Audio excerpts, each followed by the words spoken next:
and respect Dr. Ruth Westheimer. Dr. Ruth, now 95 years of age, a Holocaust survivor, a world-renowned sexologist, a very short person. I mean, the first time I met her, she was somewhere down there. She is still so witty and so wonderful.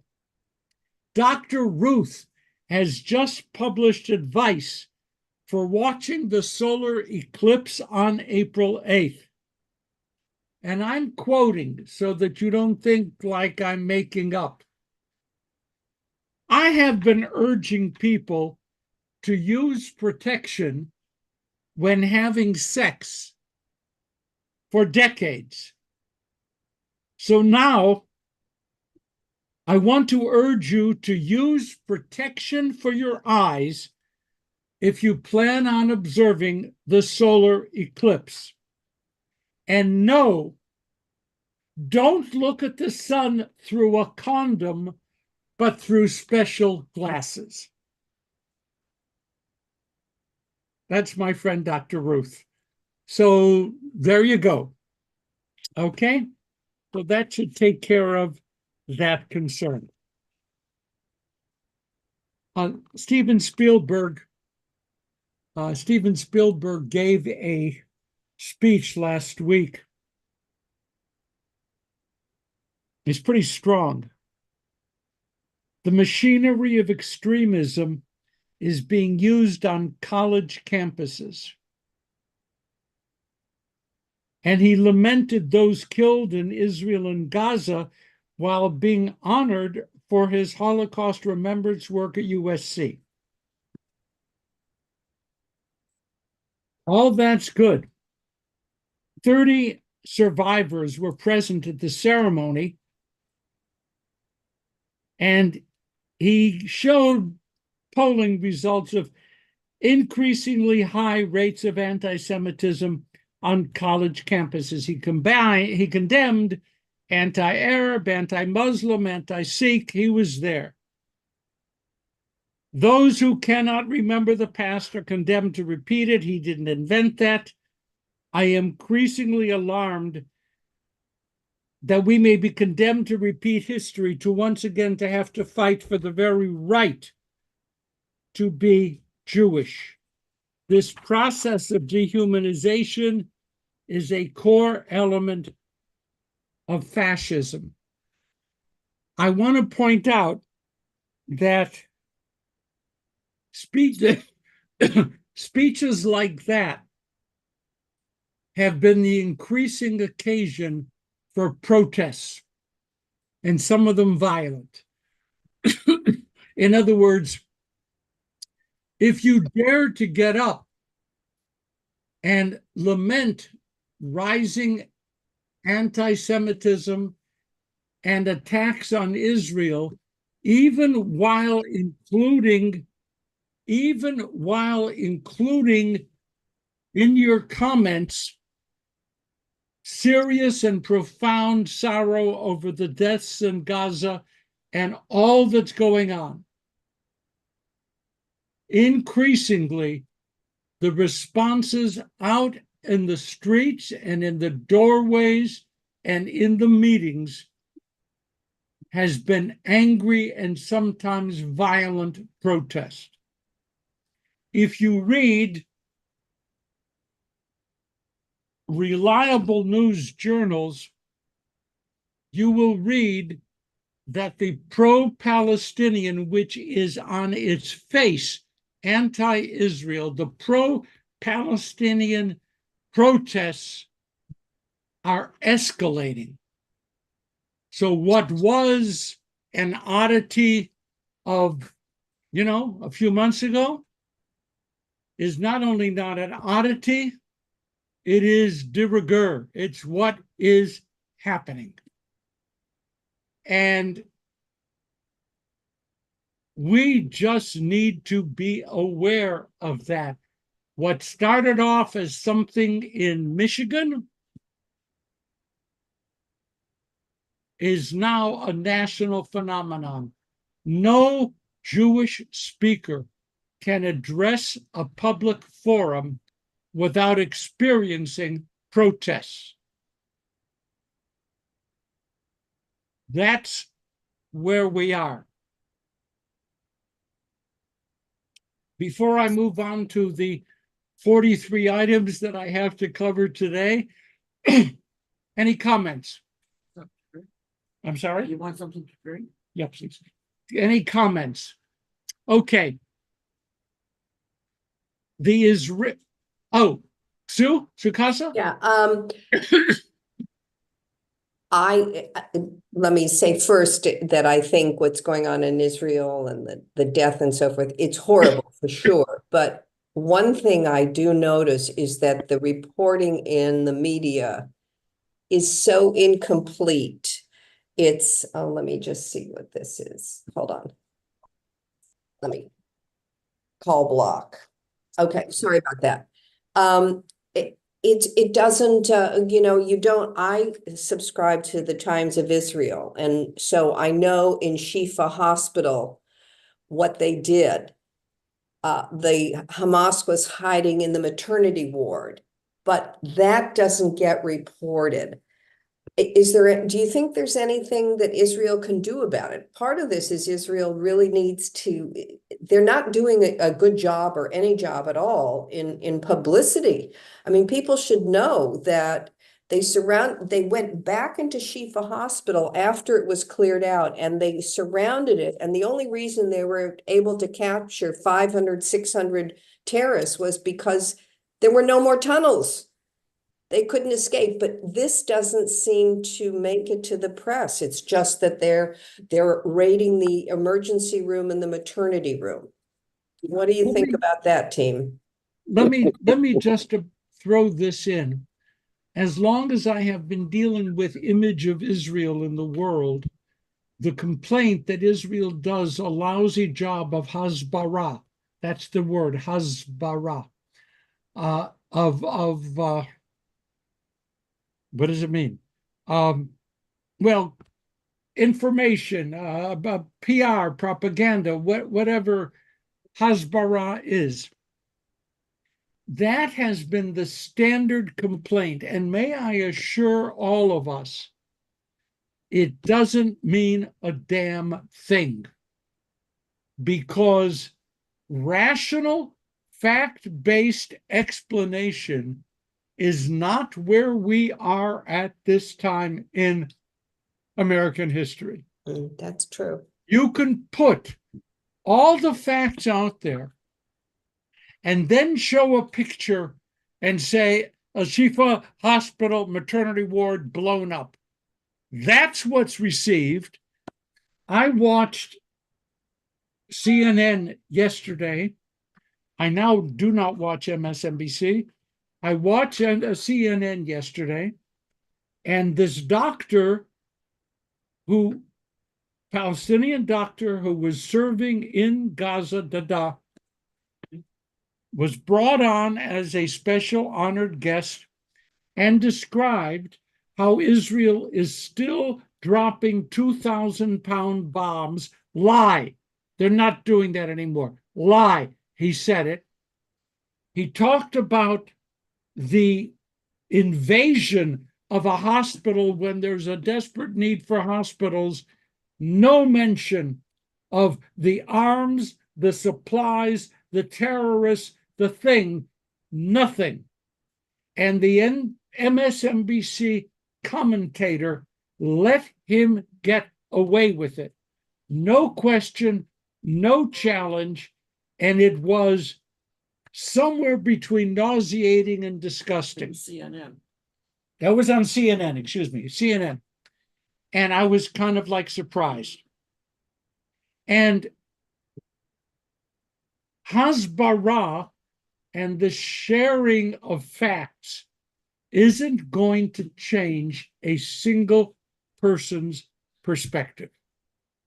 They're not going there. They're going for images that support a prior commitment.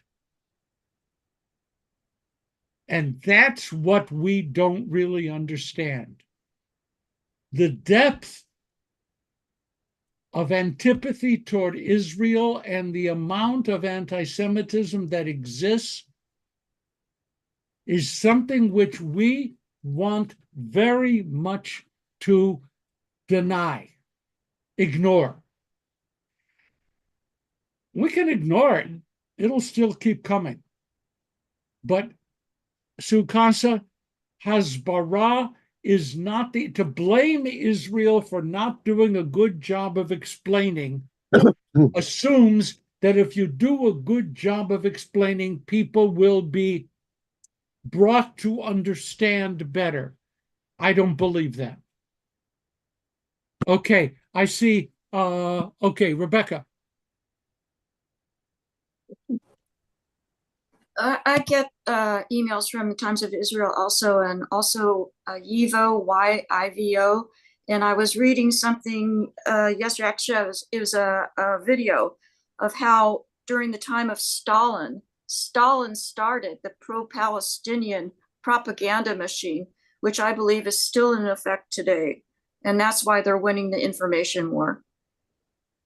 Okay, and I'm going to go back and say they're winning the information war because of prior antipathy toward Israel and toward the Jewish people. Please hear me. Israel has done some vile and at times unforgivable things. It has. Vile and unforgivable. But that there is no interest in representing what Sukasa would like to consider a little bit of balance, that's blocked by prior commitments, not by a lack of information. I see Steve. Two things. First, I agree with you 100%. Oi! But my problem is, what can we do to change that? And along those lines, on all these college campuses and all of these other things, there was a concerted effort beginning around 20 years ago to plant professors with these Palestinian views in prestigious universities. People with these views, have them become tenured, have them stake out a position. And it was a plan that became successful. Why is it that we can't, along the lines of my first question, how do we develop a plan like that? I think, for a while, Jews were respected on campus, and I guess we took it for granted. I don't know, but what do we do going forward, and why have they been successful and we haven't been? Okay, excuse me. If anyone is monitoring this program from Wilshire Boulevard, people are having trouble getting on. Please be aware, and if you notice them, please let me know who they are. We'll try to guide them. But I don't know. Is Hannah go? I don't know who's on. Yeah, I'm here. I don't see, there's nobody in the waiting room. I've Well, been watching the whole time. There's nobody in the waiting room right now. It seems to be a problem because I'm getting notices we can't get on. I don't know what's happening. Thank you, Hannah. Thank you. Steve, I'm going to take grave issue with your statement that 20 years ago, a plan was executed to move pro-Palestinian professors onto college campuses. I don't believe that for a minute. I do believe that college campuses have been and increasingly are a safe haven for left and far left politically inclined people. And their intolerance for the conservative, even for the middle of the road, is famous. So I have so many reasons to be paranoid, but I do not believe this is a product of a 20-year plan. I think it's more a reflection of the nature of college campuses, and which is why it's very interesting to me that some major Jewish donors have now decided to chime in and demand changes in policy, in approach. And I wish them well. I wish them well. I'm going to go on a bit. The Israeli raid of the Iranian consulate in Syria, are you aware of that? Okay? Key generals were killed. Forgive me, I think it's 2 days ago. I think. Key Iranian generals were killed in the Iranian consulate in Syria. They were killed, apparently, when Israel received intelligence that the meeting was happening to plot really hard stuff against Israel. Israel knew that these leaders were gathered in one room and took them out. On the one hand, yay. A preemptive strike? Good. Now we are waiting like every minute, every 15 minutes for the Iranian response against Israel. So what Risa loved the phrase in the Times yesterday, someplace, shadow war. You like that, the shadow war. The shadow war, which has been going on, is now out of the shadows. Coming out of the shadows. I do not believe that Iran will declare war against Israel, but Israel is going to be threatened seriously, economically, financially, militarily. Don't know what. But we can pretty much guarantee that in this kind of quid pro quo kind of an event, Israel is going to pay a price. Any comments before we move on? Next, how many of you know about the World Central Kitchen? The World Central Kitchen. Okay, Sylvia, can you tell us?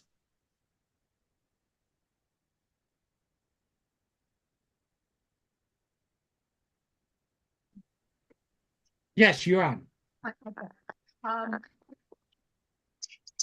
It was founded by a chef named Jose Andres, and it's a foundation related to his restaurant empire. They help people all over the world get fed, get cared for. They have been bringing food as much as possible and other supplies into Gaza for quite a while now. Yesterday, in what Netanyahu said was a mistake, they dropped bombs on either 3 or 4 of their vehicles, killing 7 people, preventing whatever aid they had brought with them from getting to where it needed to get, in spite of the fact that all of the vehicles were cleared with the Israeli military. They were all clearly marked that they were part of World Central Kitchen. And Netanyahu just says, it was a mistake, we'll figure out what happened. Meanwhile, they have pulled out of Gaza. So whatever aid they were able to bring in, they're not going to be doing, at least for a while, which compounds an already catastrophic situation. So here we go. Sukasa wants us to do better hasbara. How many brilliant lecturers on American television will make up for this story?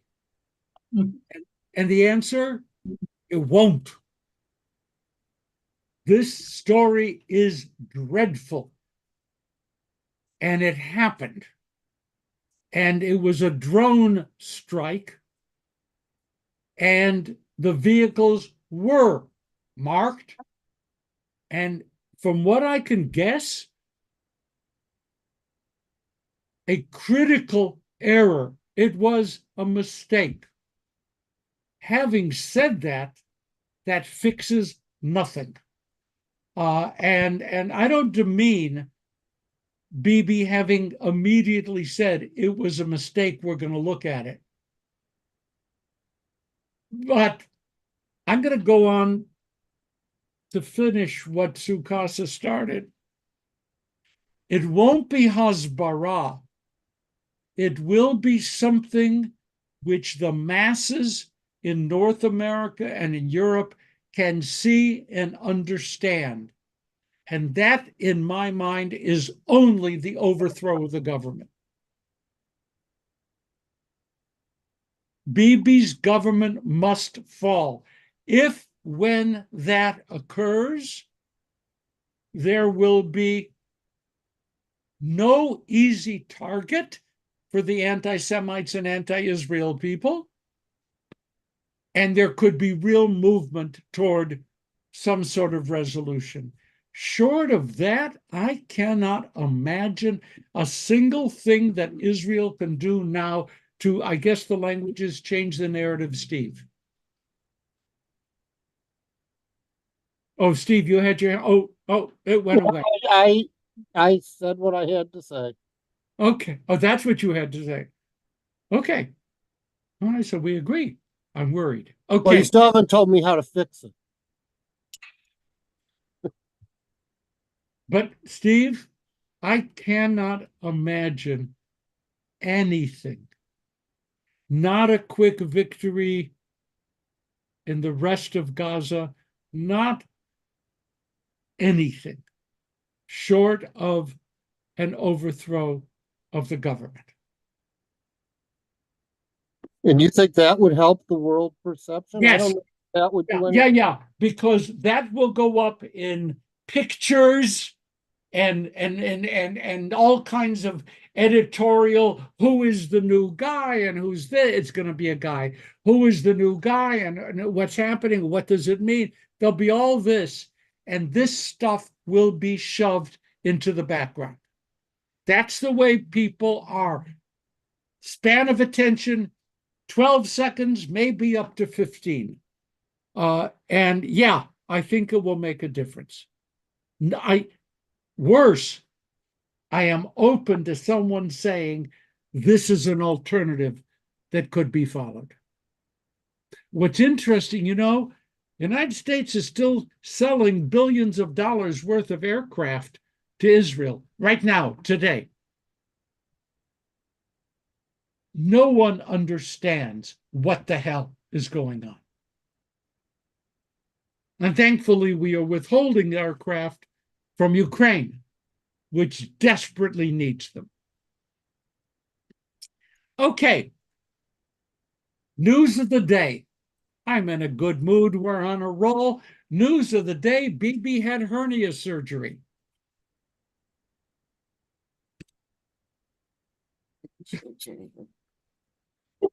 Okay. All right. That's news of the world. Bibi had hernia surgery and apparently is recovering well. The good news is that he came home to a large group of people no, actually, they were protesting. I guess they weren't welcoming. But okay. The protests in Israel are growing. We are now up to 100,000 on a Saturday night. Now, before the war, it would already, I don't have the exact number, it's up 175, 150, whatever. It was tending toward 200,000. It has now ramped back up to 100,000. And the hostage family protests have now melded with the anti-government protests. So instead of having separate meetings, separate gatherings, they're gathering together. I have an Easter story. There is an ancient city in northwest Spain known as Leon. Every year, there is a 10-day Easter celebration with music, sermons, and I am told 24 processions. I was never invited. One fixture of these frenzied days is a Leonese cocktail, which, by the way, sounds fabulous. which locals call limonada, made from, and if you're wanting to make me a drink, red wine, lemons, cinnamon, sugar, oranges, and figs. What could be bad with that? Right? That is a happy Easter drink. It is also a centuries-old tradition for revelers seeking limonadas to say they are going out to kill Jews. That is part of the limonada Easter celebration in Lyon. It's an expression here. A professor of medieval history told the Jewish Telegraphic Agency, for example, you tell me, have a drink with me. I answer, okay, let's go out and kill Jews. Another typical sentence of Holy Week is, how many Jews have you killed? 3, 4, 5 limonadas? Wow, you've killed a lot. That's the end of my Easter story. I just thought that if you thought my comment about the prevalence of anti-Semitism and its depth in Western society, you might want to go next year to Lyon.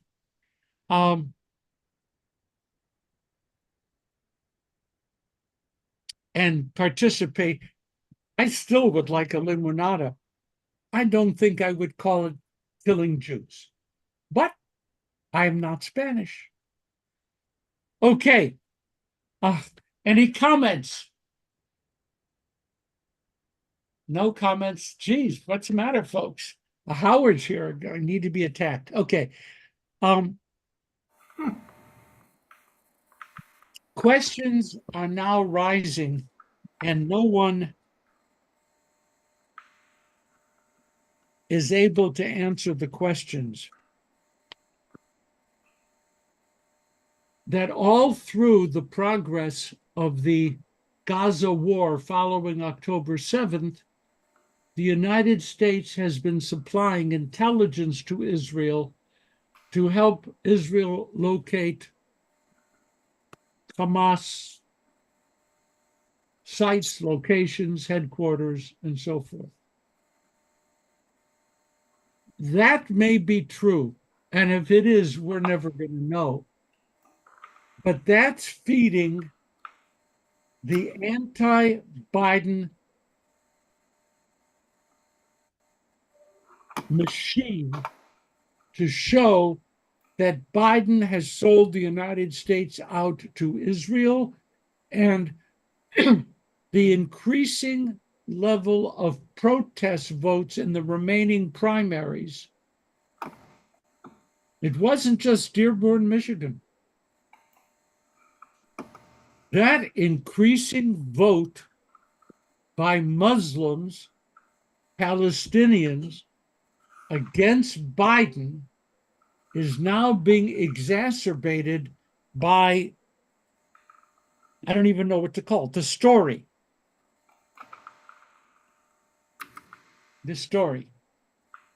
Of the United States supplying intelligence to support the slaughter of Palestinians. Do you understand what's going on out there in the world? Do you understand? This has very little to do with facts and an awful lot to do with what people are really, really interested in.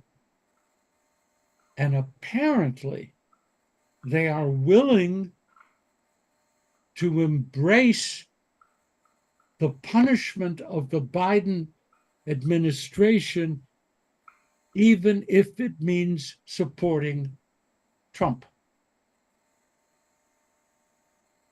That is, from everything I'm able to read, where things are tending. Do you hear differently? Do you feel differently? This is what I am encountering. Any thoughts, any feelings? Okay. I don't like my thoughts. Now, I have a story.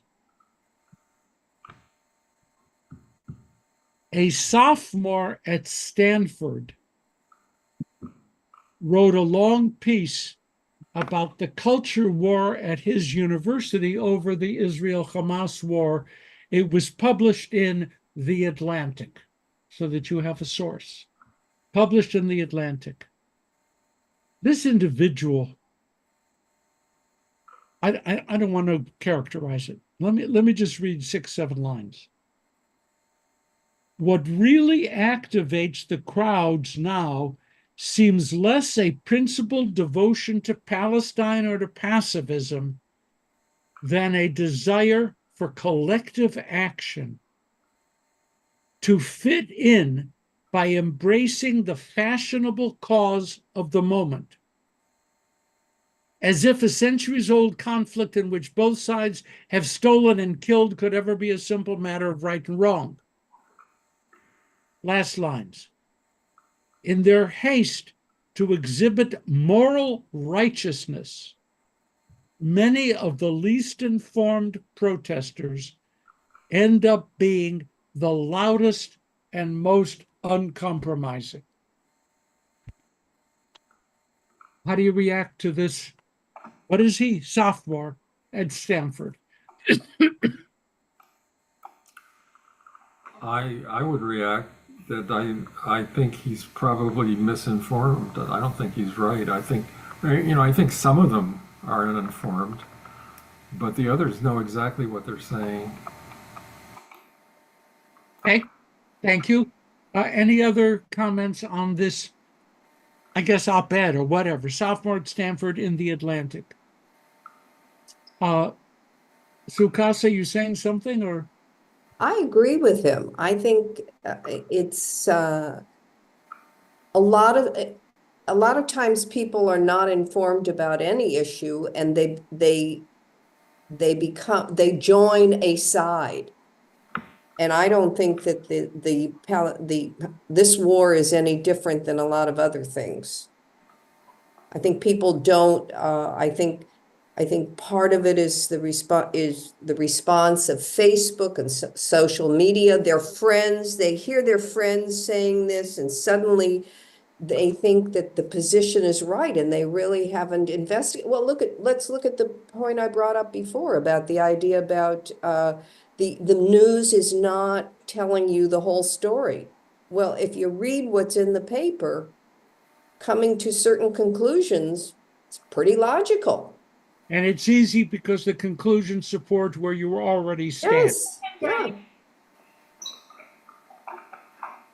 I just want to finish this little report with a smile. The young man who wrote the article, his name is Theo Baker. Theo Baker. And Theo is the son of New York Times columnist Peter Baker and Atlantic columnist Susan Glasser. So mom and dad do a lot of really good writing in a lot of high places. And I think we're going to be seeing more of Theo Baker. They have to be bursting with pride. And why shouldn't we smile once in a while? Your sophomore kid got a major essay published in The Atlantic. Ooh, that made me smile. So I wanted to share that with you. I'm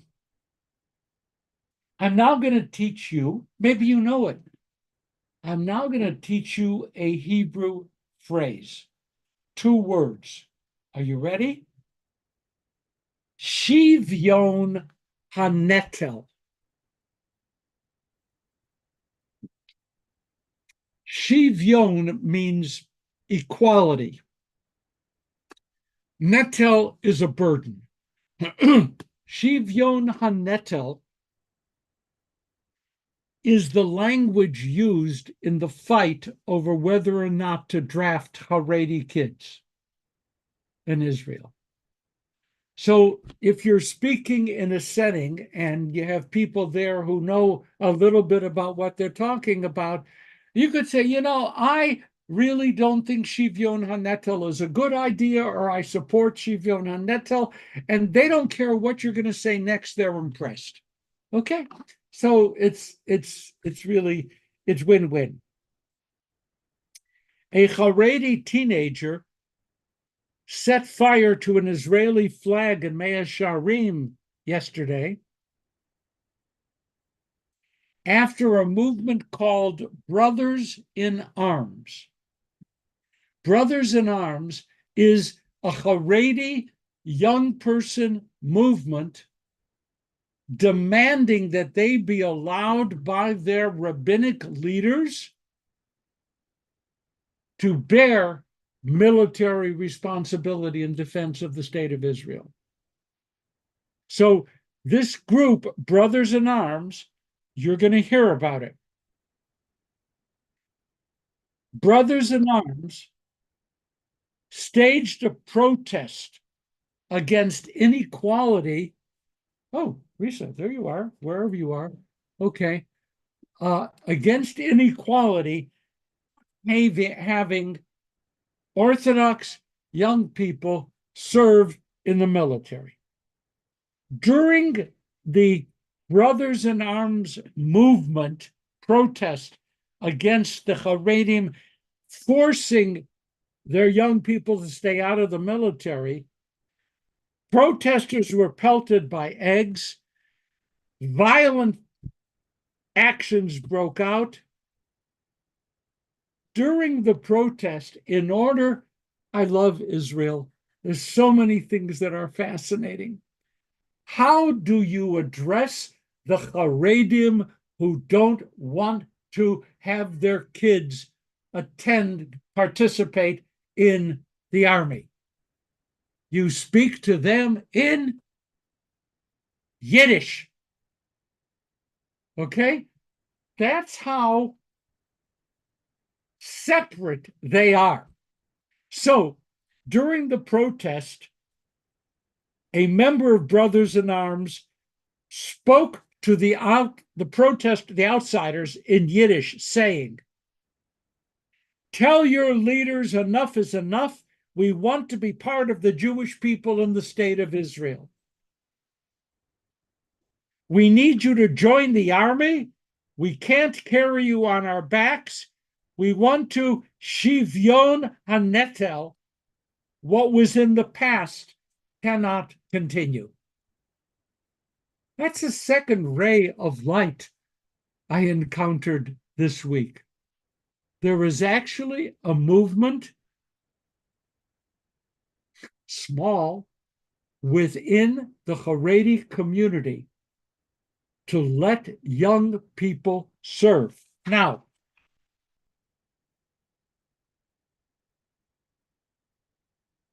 problem. The ultra-Orthodox, the rabbis, the leaders, have made it very clear that the state of Israel only survives because the Haredi community is studying Torah day and night.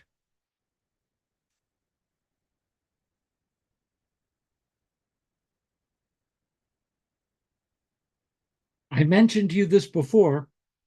Tzahal is Tzva Haganah Yisrael, the Israel Defense Forces, IDF.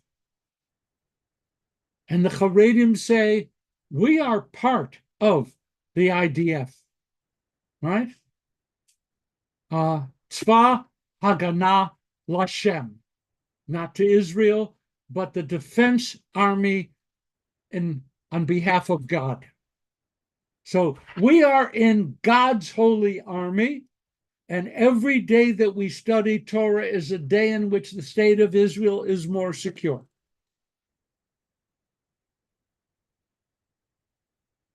Israel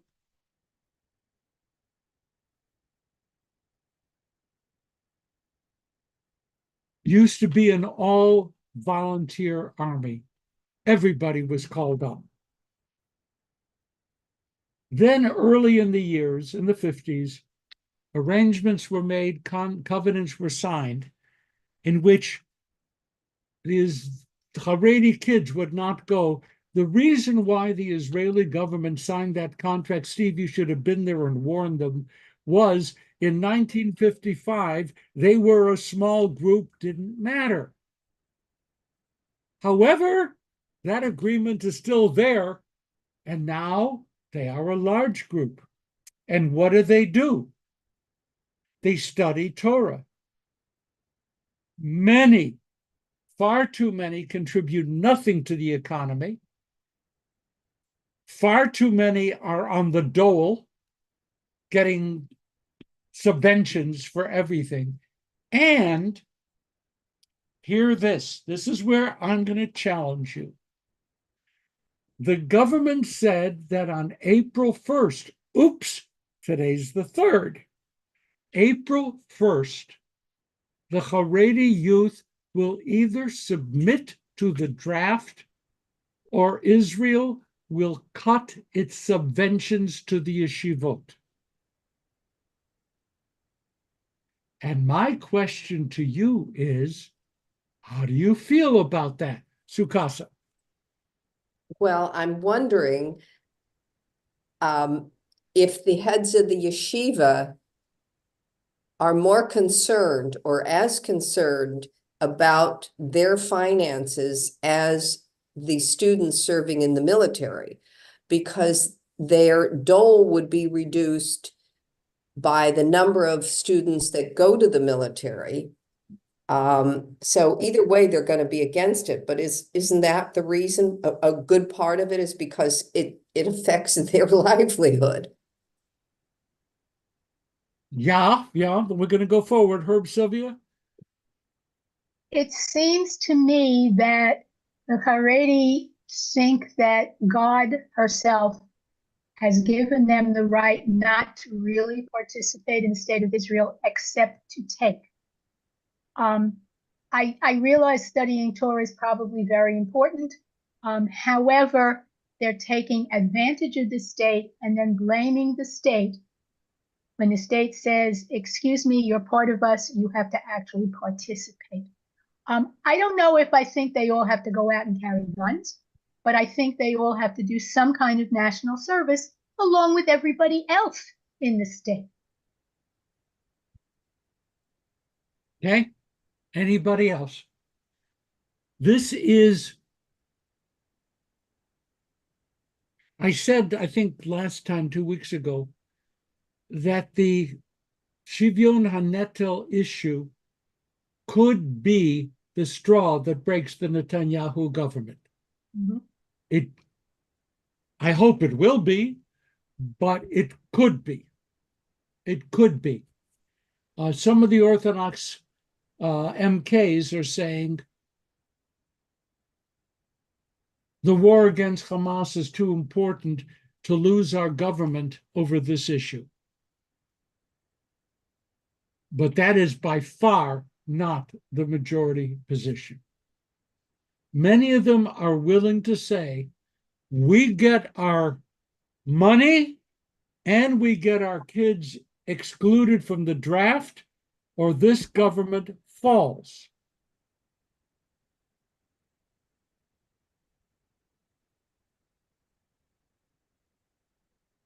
I want to go back and talk about Theo Baker. I don't want to say what I'm talking about next. Okay. Israel was established in 1948. May I assure you that if the Orthodox pull the plug on this government, which I hope they will, there is another coalition waiting to be formed which will want the Haredim to be with them. And so, as dramatic a gesture as we're bringing, remember Samson? Going to bring the house down on all of us. Oh, by the way, do you have a deal? Let's talk. The Haredim have played this game since 1948. Over the time, and I sat in some of those meetings,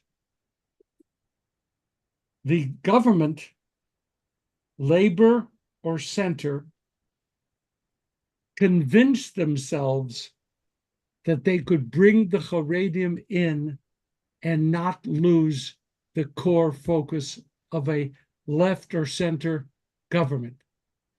They were wrong. Let's see, 100% of the time. Because the moment the Haredim get into the government, the way to keep them is to keep their yeshivot funded and keep the kids out of the army. Oops, same issue. Sukasa. I'm just seconding what you said. Howard?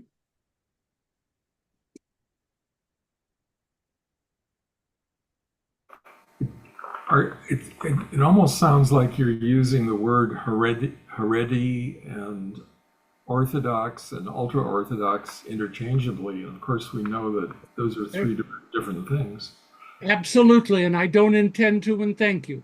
It did give that impression. You seem to be just slipping from one to the other. And Haredi, everybody, you know, there are plenty, you know, I think a lot of the soldiers, religious soldiers that are in the IDF are not Haredi, they're Orthodox. Remember we talked last time about that Megillah reading, that a group of Israeli soldiers were gathered around and they were reading Megillah in Gaza. And you can pretty much guarantee, Howard, that those were Orthodox kids who knew how to read the Megillah and who were doing it. And they're there. But they're not Haredi necessarily. They're not Haredi. They're not following these rabbis that are ultra Orthodox like that. Like, you know, in the United, I was just reading about the Satmar group in the U.S. and Rabbi Teitelbaum, learning a little bit about what he was all about and how they're. What do you think? What do you think of Satmar? Well, since a certain part of my family are Satmar. Really? Yes. In other words, Satmar, named after Santa Maria in Hungary. Yeah, well, that's very just like across the river from where my mother came from, and her 13 aunts and uncles before they were murdered. Half of them were murdered. And we definitely have ultra-Orthodox. I mean, there's a branch in Copenhagen that won't even talk to Seth because he's not, you know, he's too goyish. Yeah, well, Satmar has split like many of these extreme groups do. When the leader, the esteemed senior figure, dies, there's a fight for succession, and they immediately divide in two. And so that's happened. But Teitelbaum was Satmar is Haredi. The Satmar is totally. I mean, they you know, they don't believe in the legitimacy of the Jewish state. So. Let me just share an unsourced fact. Actually, I know the source, but I'm not going to share it. In various negotiations in the World Zionist Organization, you have Orthodox Zionist groups. And the groups functioning in the United States overwhelmingly have a passingly positive relationship with conservative and reform Zionists because they share a Zionist commitment. What we learned, and which was taught again 3 weeks ago in Jerusalem, is that the Orthodox leadership will not stand up against the Haredim on key issues. Their string is pulled so that when you have in the real world. And Howard, I experienced it in one of those 3 o'clock in the morning meetings, a number of them. Wait a second, you said that you didn't want this to happen. Yep. So we want your vote against a resolution which is going to make it happen. Nope. What do you mean? We can't go against the Haredi leadership. So there is a real difference. In the Knesset, there are Orthodox and we can deal with them, or Orthodox we can't. All that is in the mix. But when it comes to the big issues, rarely, and something could change, will you find Orthodox leadership embracing Shivyon HaNetel, sharing of the burden, getting their kids in the military. Even though at home, in Schenectady, in La Brea, wherever, they're in favor. But they won't challenge the Haredi leadership because even they know that their people think the Haredim are the most authentic Jews. Now that's a sad, sad story. But I totally accept the correction. The Orthodox and even the very Orthodox are not the same as the Haredim. But the Haredim, when push comes to shove, call the shots. Okay, Kimberly, to everyone, what did you say?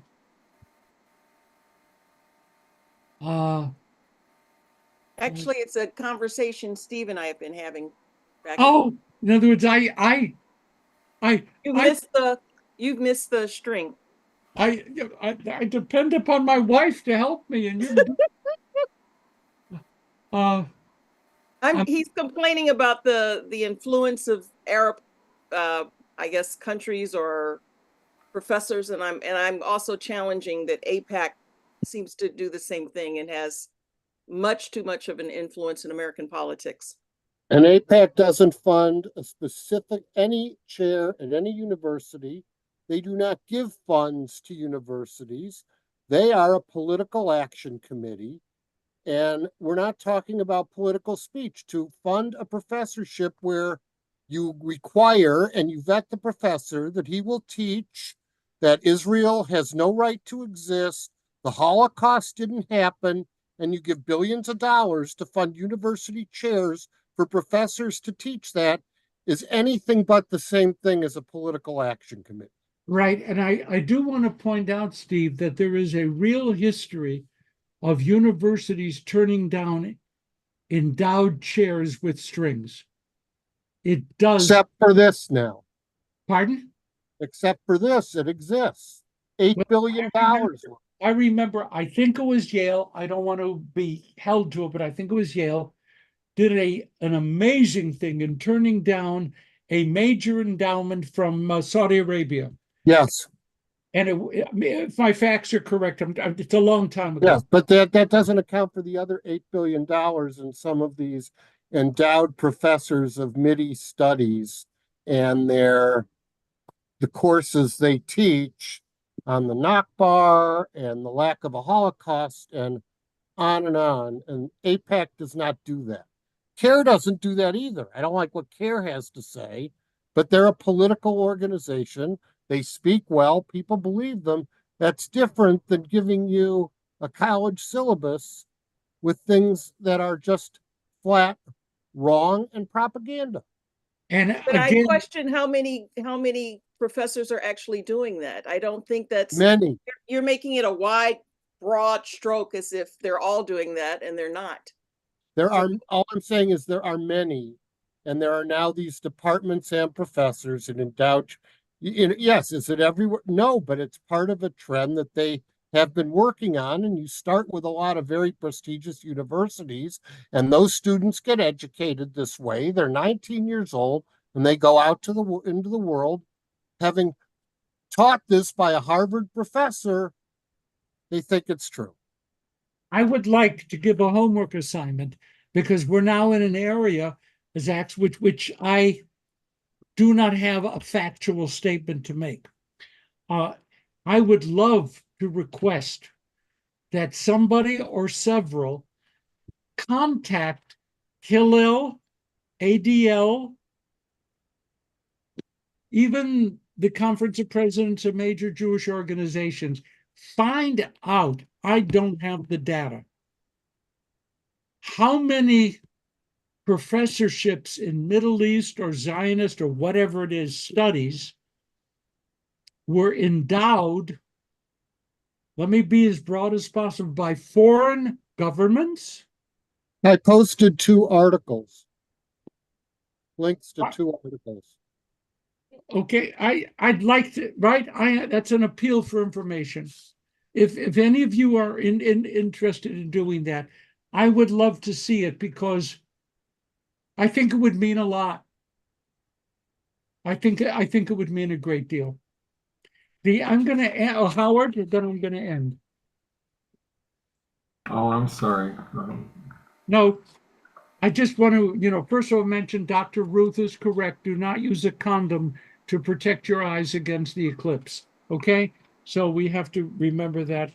Then, I want to point out that during Prime Minister Netanyahu's recent press conference, a question was asked. Why is it that the world is apparently siding against Israel? He gave an answer in the middle of the conference and, went on. There were lots of questions, but he came back to it.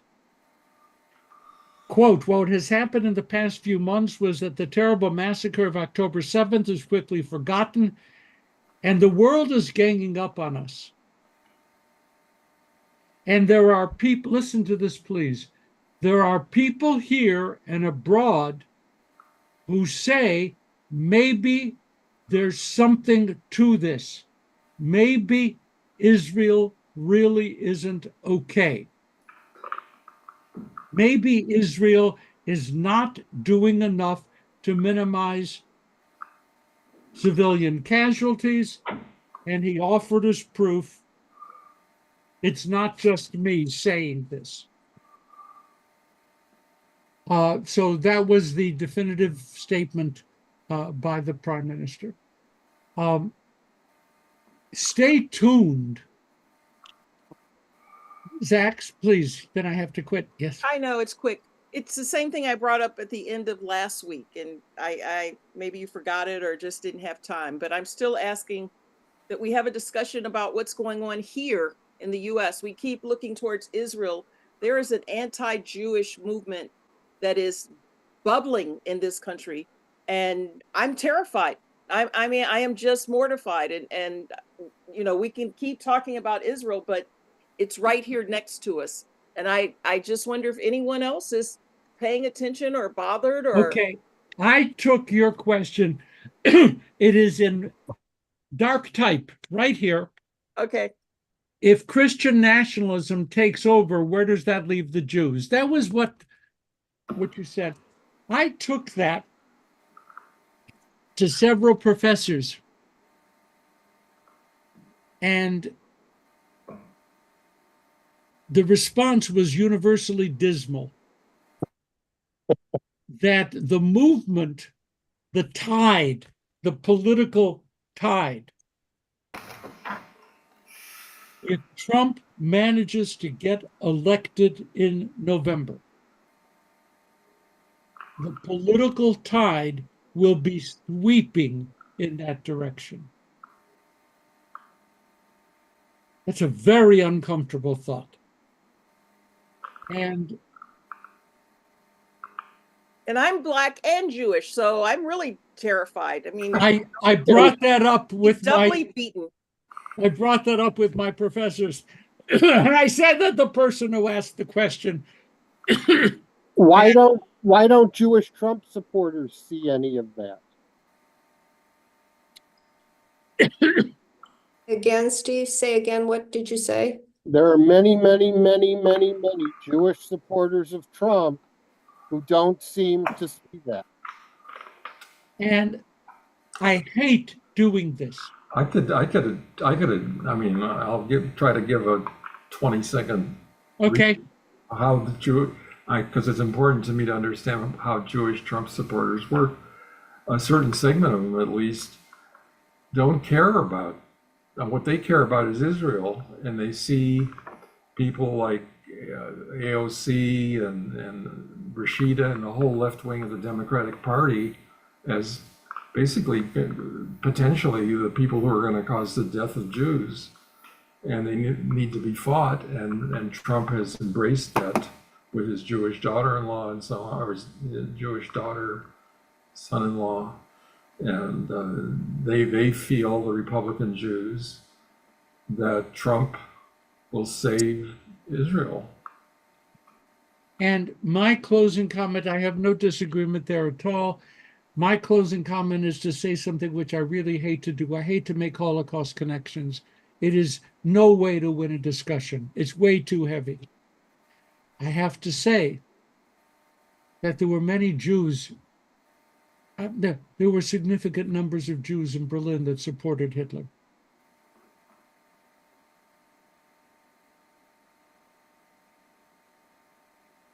They had socioeconomic reasons, they had other reasons. Let me just say this, it wasn't unknown. But they weren't doing it for Jewish reasons. They had other reasons. They have reasons. Republican Jewish coalition and so on are doing it because they love Israel, they love the Jewish people, and they hate to see people that are potentially working to destroy Israel and kill all the Jews, as they say. So how do they not think that they're next on the list? I mean, it's okay to say you're going to be against American Jews, but you're going to protect the Jews in Israel? That's nuts. Who's going to do that? No, they don't feel that they're next because they think that somehow the Republican, or at least the other Republican Jews, strongly support Israel. And most of, the right wing, the Christian nationalists, these Pastor Hagee, as an example, never says an anti-Semitic thing. He loves Israel more than Israel does. Does he love Israel, or does he? I mean, he also believes that Jews killed Christ. So if you're that much of a Christian, then you're on the list. I mean, it's just. And settling in Israel is a precondition for the parousia, for the second coming. That's And right. Howard, I know a bunch, I mean, at least a handful, who don't see any anti-Semitism in Charleston. I mean, they're looking at the domestic issue and think that I'm delusional for thinking that the Republican agenda and a number of these leaders are pursuing anti-Semitism. Having not, I mean, Israel may be a part of it or may not, but even domestically, they think Trump is their savior and don't see any of the fact that all of David Dukes and this whole group of people who've come out in the open, emboldened by Trump, are a threat. And with that, I bring us back to Theo Baker. And what a lovely thing to have your son do well and bring honor to the family. And Jax, if you heard what just happened in the last 5-7 minutes, there is a combination of fear and uncertainty. And it's not just shared by you, it is maybe all of us and by a hell of a lot of other people. Because if Trump wins, these people are unleashed. And there is, from my humble, non-biased perspective, there is nothing good that could come of that. And on that happy note, get a copy of The Atlantic, read Theo's article. Bye-bye, have a great week. Thank you.